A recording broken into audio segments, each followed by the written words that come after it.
Bonsoir à tous, merci d'être avec nous dans le programme du soir sur New World Info. Dans le décryptage de l'actualité, ce jour nous évoquons la France. Macron sonne la rentrée avec un nouveau train de réforme. Fini les vacances et le soleil de la Côte d'Azur pour le président français Emmanuel Macron qui sonne la rentrée ce mercredi pour lancer l'an 2 de son ambitieux programme de réforme et tenter de redorer son image écornée par l'affaire Benalla. Le chef de l'État qui réunit ce mercredi un conseil des ministres a passé 2 semaines discrètes avec son épouse au fort de Brégançon dans le sud-est de la France, interrompu par quelques rares bains de foule où il est apparu bronzé et détendu.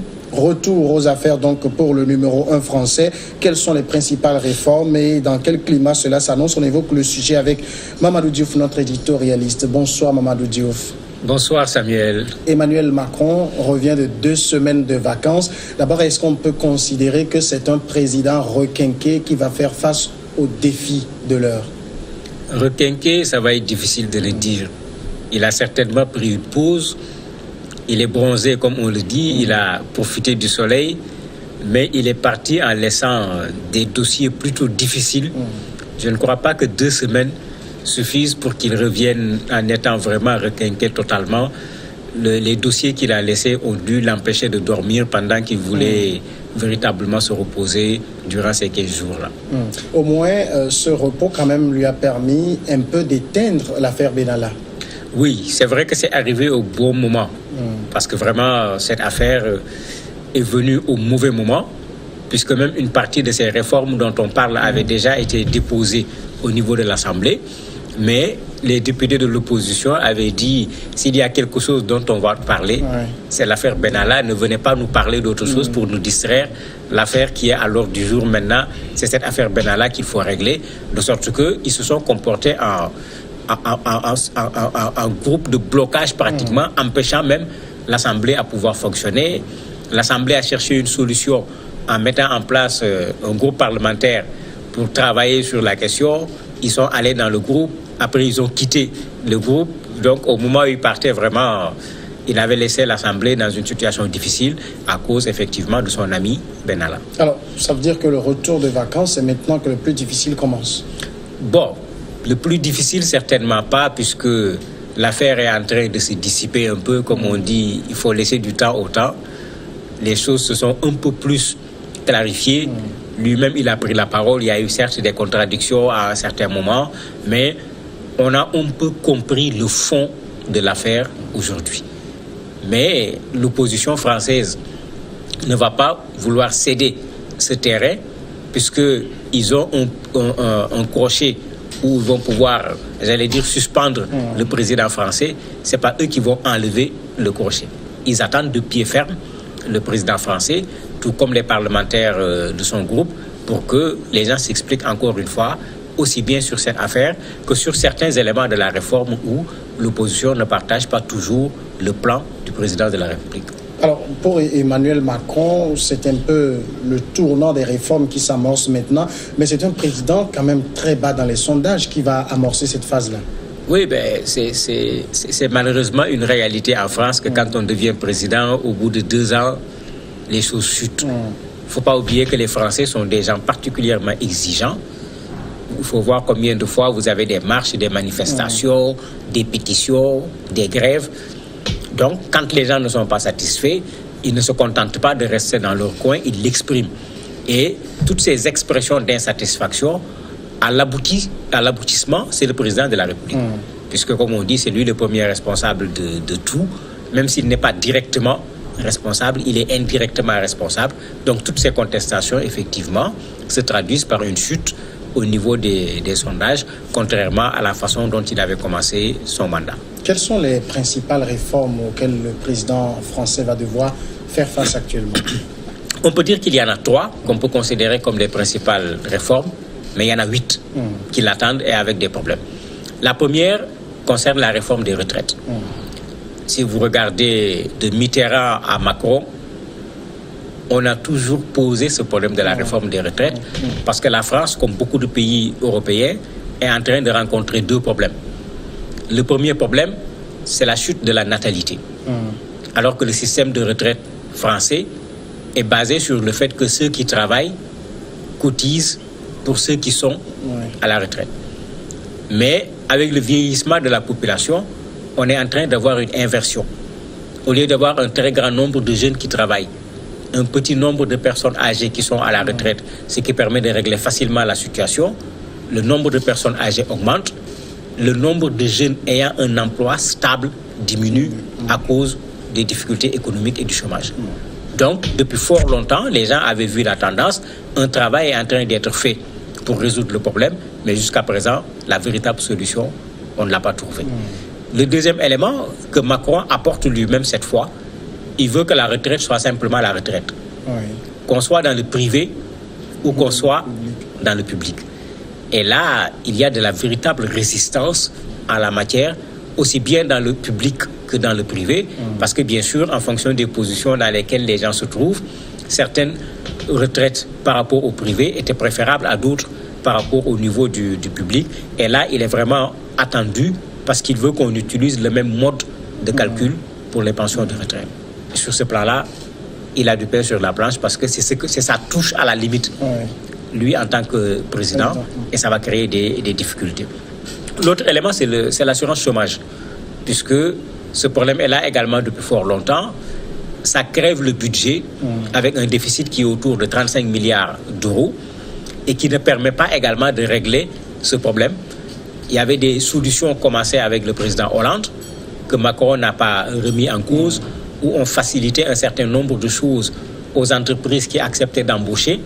Mais le reproche qui est fait, c'est que les entreprises embauchent non pas sous forme de CDI, mais ils embauchent sous forme de CDD.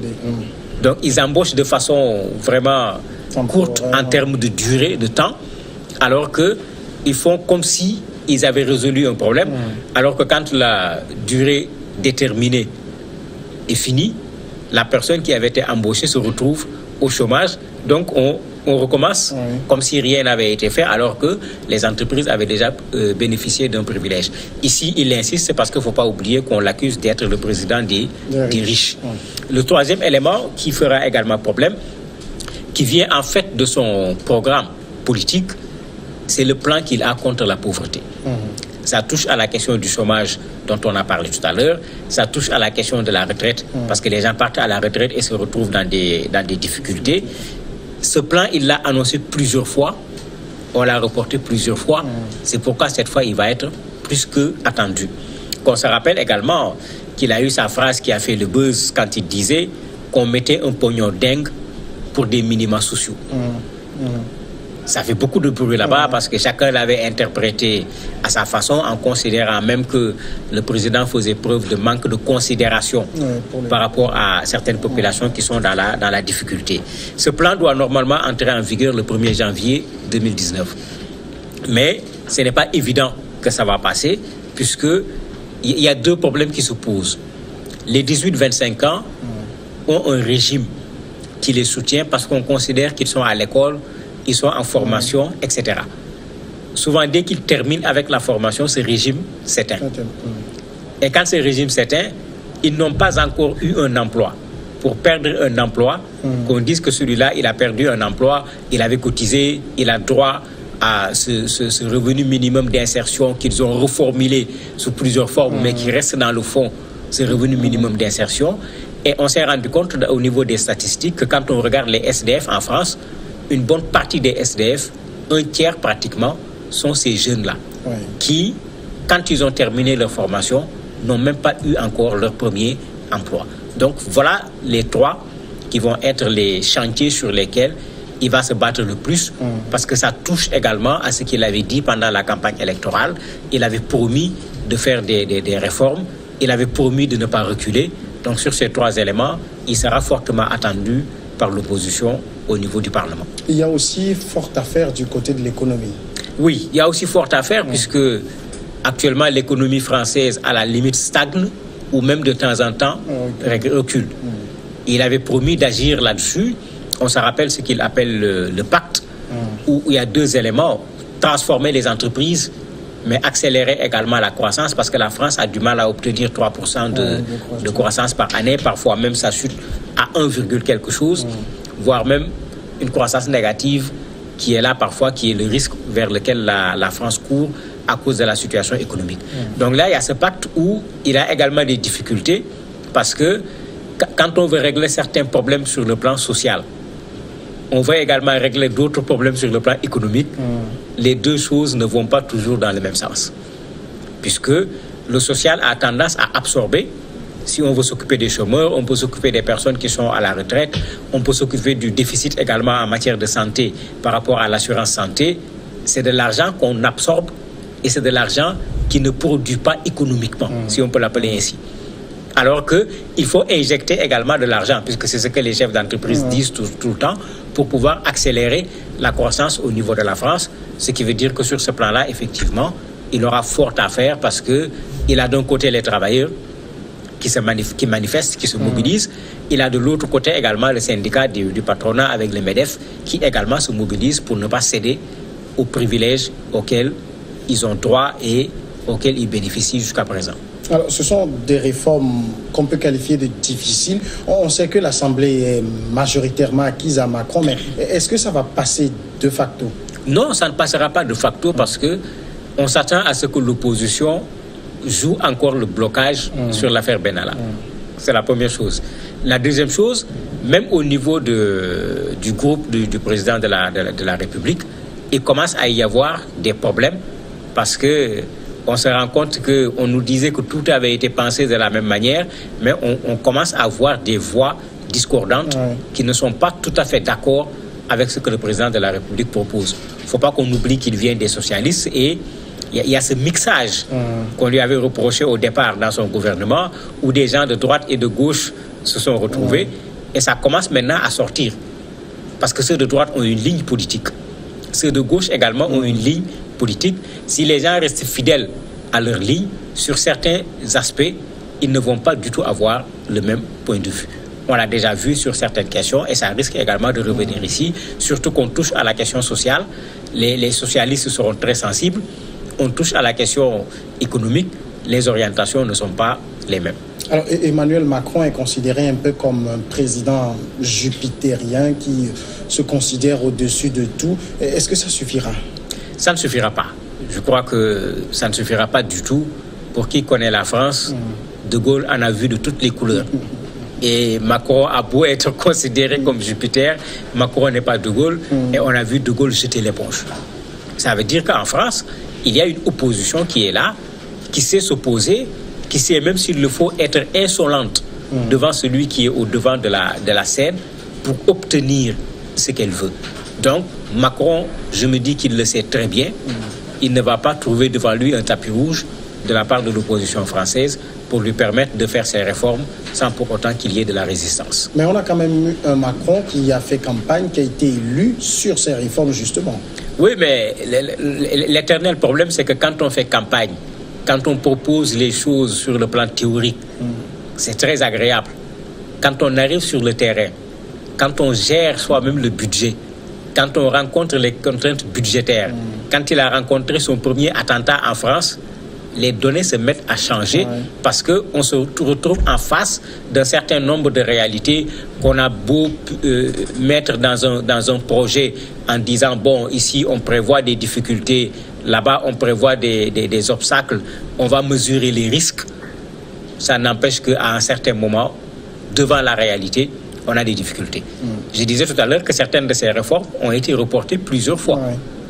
Pourquoi reporter? Parce que les conditions n'étaient pas réunies, la réalité ne permettait pas de le faire, ni les conditions économiques, ni même l'opposition qui n'était pas prête au niveau du Parlement à laisser passer les réformes du président de la République. Donc, il n'aura pas un tapis rouge devant lui pour l'application des réformes qu'il propose. De toutes ces réformes majeures, est-ce que la plus facile, c'est la réforme constitutionnelle? Ça ne sera pas la plus facile parce qu'au niveau de la réforme constitutionnelle, en relation également avec la situation économique, il propose la diminution des parlementaires de 30%. L'opposition avait déjà marqué son refus de façon claire par rapport à une telle chose. Donc, il ne risque pas de trouver sur le terrain des gens qui vont le soutenir. Ça ne sera pas la chose la plus facile, bien que, théoriquement, les Français auraient pu s'entendre là-dessus parce que, comme il l'a dit et comme cela a été démontré par ses spécialistes, derrière chaque parlementaire, il y a toute une machine sur le plan politique, et cette machine sur le plan politique est financée, et une partie du financement provient du trésor public. Donc il trouve qu'en réduisant, le même travail peut continuer, mais l'État pourrait souffler un peu par rapport aux finances publiques qui sont utilisées pour prendre en charge ce travail des parlementaires. Alors finalement, Emmanuel Macron, de toute façon, va envoyer ses projets de réforme. On aura des réformes quand même, mais ça va être dilué par le Parlement. Soit ça va être dilué, soit il va vivre le syndrome du président américain Obama. Il ne faut pas oublier que lui aussi, on a fait traîner ses réformes, en particulier celles sur la couverture sanitaire, avant qu'il ne puisse l'avoir comme résultat au niveau du Parlement. Le Parlement français peut avoir le même comportement, à défaut d'empêcher de faire traîner les choses, ce qui n'arrange pas le président de la République, parce qu'il va devoir présenter un bilan s'il veut être candidat. Et s'il présente un bilan alors que les promesses électorales n'avaient pas été tenues, ça ne fera pas son affaire. Mais ça fera l'affaire de l'opposition. Mamadou Diouf, merci de nous avoir donné ces explications. Je vous en prie. On marque maintenant la pause et l'invité de ce soir.